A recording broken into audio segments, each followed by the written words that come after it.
Join us in today's video as we make lip balm.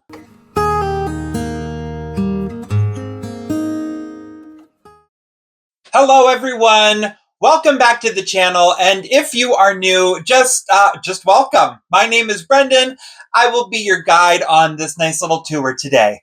Just a little disclosure, if you hear any banging or wind blowing just happening, if the mic picks it up, it's just because there's a nice little winter windstorm happening right now, which is actually perfect in a way that we're doing lip balm today. Now, if you've seen our videos before, you would know that we've never done lip balm on the video spectrum of things, but we do actually do lip balms for our line. Now, to say that we haven't done it in about a year is another thing, but we've still had it on our line. Lip balm is really great if you want to have it on your line, because that's one thing, and it's a perfect impulse buy for people to get, is they will generally look at your table, they'll graze through it, but lip balm is one thing that every last minute, and no matter what the budget is, everyone can always have lip balm. So unfortunately, last year, we ended up ordering from a wholesale supplier about 1,000 tubes of lip balm, and we learned the hard way that the lip balm tubes do not fit into the lip balm inserts. It's happened before many times with us as well. So going into lip balm, make sure that you have a proper supplier, a proper lip balm tray that's going to support everything, because a 0.28 tube of lip balm is vastly different from a 0.26, believe it or not. And that's also what happened when we first started doing lip balms as well. So we ended up ordering our lip balm tray off of Windy Point, and we thought that we could get our lip balm tubes off of Voyager. Unfortunately, the tubes and the trays do not match up. It's a super common thing to happen with a lot of suppliers like that, especially if you are on the smaller side scale of things. So we learned the hard way from that one, and going down the road, we completely forgot about it again until we ordered these 1,000 tubes. So we have 1,000 tubes of lip balms that we essentially can't use. We did sell them off, and we did just go back to our original supplier just to fit into the tray. I know that's a lot of rambling to kick off for a lip balm tube, but we are just going to go right on into what we are using today. And before we dive right on into the ingredients, I will just say, recipe-wise, we ended up doing a lot of research online. We found a couple really good ones on Etsy. We found free ones on Google search if you just do it that way. So not to say that we formulated this whole thing on our own. Absolutely not. We ended up finding a beautiful recipe on Etsy. We bought it about 3 years ago, so for the life of me, I cannot get it off the top of my head. If we find the original one, we will post it in the link. However, with that recipe, that was, of course, a guideline. So we bought the core one for it, and then we were going online to see what would be great substitutions, what can be used for this, what can be used for that, what measurements can you play with for the oils, the butters, the liquids, to the hard stuff. So it was a lot of thinking about everything that's going to go there, a lot of math equations of percentages of what's going to be good, what's too hard, what's too soft. So we did play around with that original recipe, and we did end up coming up with our own. So as always, I'll say it at the end, it's on Patreon, but without further ado, let's get into what we are using today. All right, and to start us off with our list of what we are using today, we of course are using our jojoba oil, which when I first started using it, I called it jojoba, which is really not the case at the end of it. And if you don't have jojoba, you can honestly swap it out, replace it for a coconut oil, or you can use an aloe vera oil. You just want a nice, light, medium carrier oil, I would say, for it. So jojoba oil is our kickoff for that one.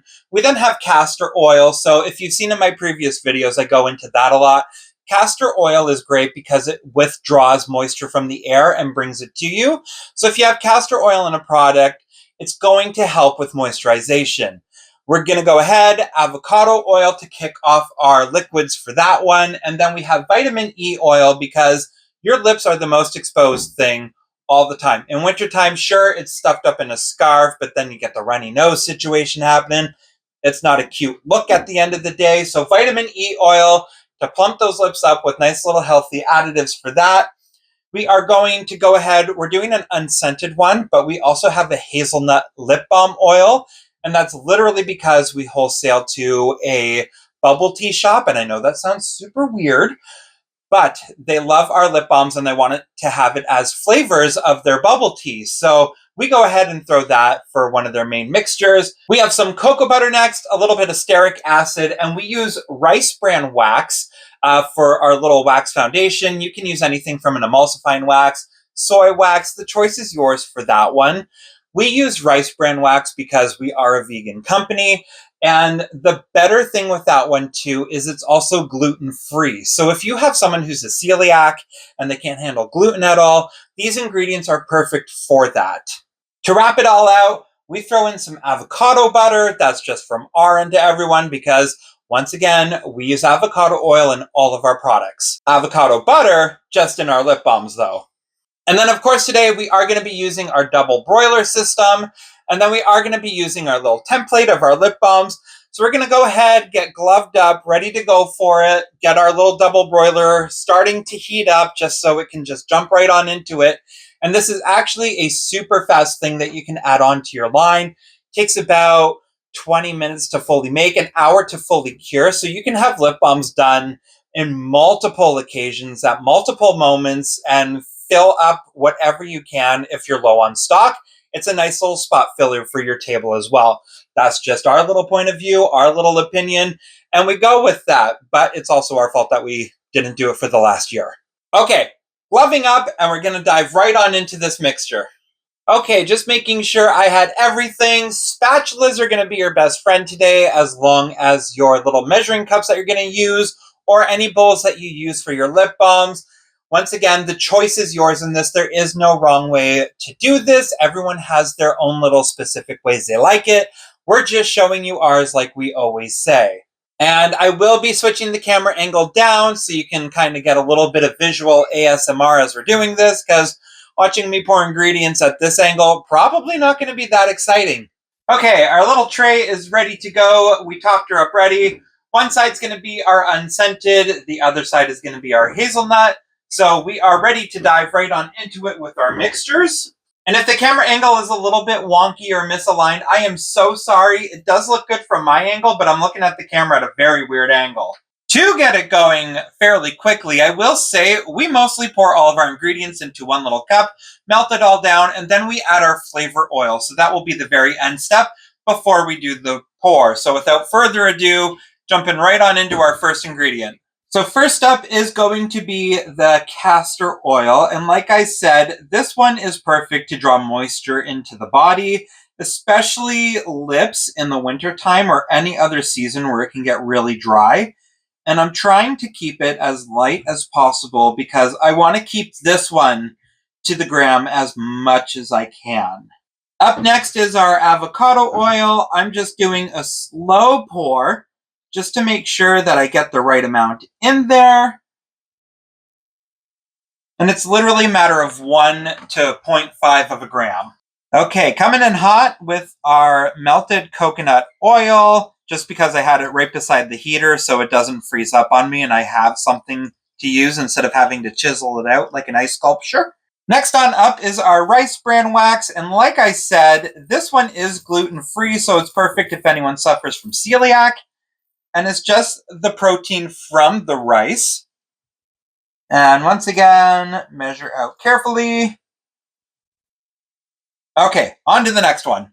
Okay, next on up is our cocoa butter. I'm just going ahead, adding it in piece by piece so it doesn't go over. All right, stearic acid is our next one. And this is just a really good protein to add into the body. Okay, and then we're going to go ahead, add in our avocado butter. Perfect. You don't add a lot to it. Avocado butter is super high and rich in trans fats already. So it's essentially a nice little concentrated batch for it. So you only need a small amount to get the maximum results.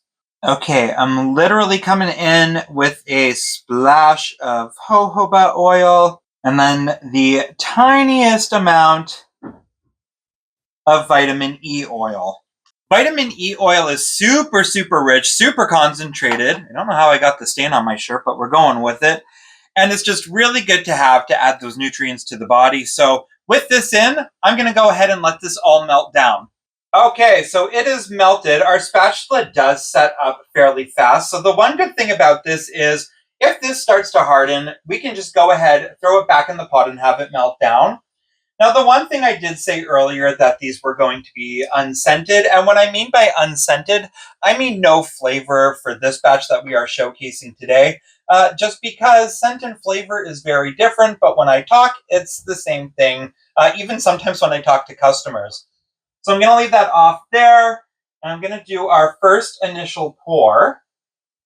And it's okay if it spills over. This is what these guards are here for. And you do want to overfill it because you will see as it does start to set up, it actually concaves in on itself.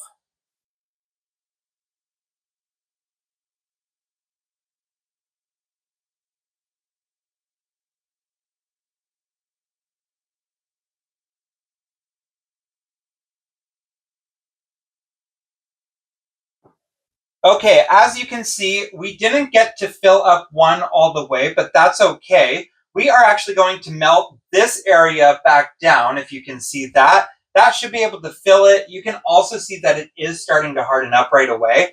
So after about 5 minutes, I can actually scrape the top, do another pour, overfill them again, and then they'll be ready to cap off and go. Yeah, just scraping off the spatula and doing that on the inside from this area. You can already see that we have a lot to go in there still, so we're just going to melt it right back down and pop it back in. So as you can see, I did do a scrape off already of it and remelted it down. I have some poured in this little one right here, which is perfect for a tester for myself. This one we will scrape off and we will refurbish back into that little one. I threw in an extra one for the sake of it. And then we're going to move on to the other side now, and we're going to add our flavor oil into that one. It's going to be a rinse and repeat kind of cycle. So we're just going to go ahead and wrap it out and pour it in, kind of rinse and repeat. And then we're going to go ahead and show you what they are when they are done, where we can cap them off. Now officially, it is done. So these babies are ready to go. They cure in about 5 minutes, but you always do want them to go off a little bit longer than that. I can still feel how warm they are from our hazelnut ones off to the side. But our main focus is this side. And I will say, if you're doing 2 sets of flavor oils, it is best to mark down which one it is. So I would always take a Sharpie and write on each little edge work that we have on the side of what they are, just so I can organize it a lot easier later. From this point on, you do sort of want them to cool off a little bit more. You want them to be fairly set up for the next portion, because literally the next portion is you just go ahead and pop it out of its mold, and then you find your cap that you have for it, and you just go ahead and clasp it on up. So that is literally done. So you go ahead, do it for the rest of them, get them off into their own little separate thing. Get the label specifically for them. So we did end up going on online labels for a while, but shipping was just crazy to get into Canada. So we actually go on Canva. We design our own labels now. We move it on over into InDesign and Silhouette. So we print off our own labels. That might be a video later on down the road. But for now, we're just focusing on these babies. So they are done, which means we are done for this week. And if you've liked what you've seen, please remember to like, subscribe, hit the bell for notifications so you can be notified when we upload. We're going to do better this whole time around. I have said that in previous videos, and we have gone missing in a couple weeks. Not the case anymore. We got the schedule. Also, too, if you want to follow along and see how we make this properly, we have all of our information and our recipes on our Patreon for you. So if you want to head on over there, every little bit helps. To our followers that we already have, I'm literally working on how to get your names into our videos so I can give you the proper shout out that you deserve, because every little bit helps, and it has been so much to us for you to be joining us on this journey. But enough of that wishy-washy emotional stuff. This is it. We are done for this week, and I will see you all next week. Bye, everyone.